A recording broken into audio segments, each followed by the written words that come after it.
Hi, Didier for the new OPPO A1 and I'll show you how to hide photos on this device.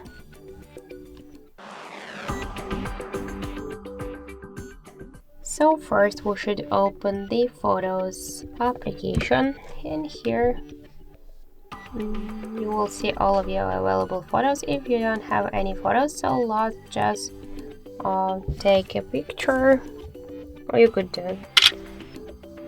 just use all of them. So let's open the Photos app, and for example, to hide this photo, you should select it and tap here to hide icon.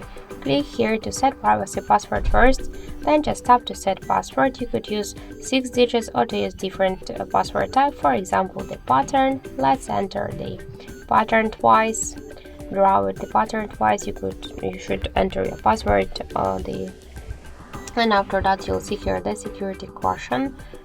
Here you could select the question or to use the custom question here, then tap to OK in the right upper corner, click to get it, tap to images and videos, click to the plus and select your photo, tap to set as private, successfully set as private.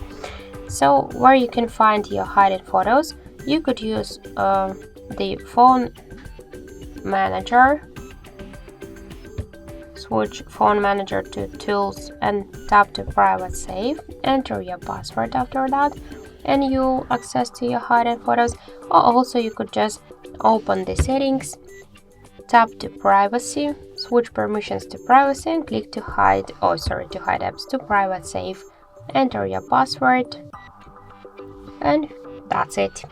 To unhide your photo, select it, tap to set as public, select for example the camera roll, successfully set as public. So that's it. Thank you for watching, and if you find this video helpful, leave thumbs up and subscribe.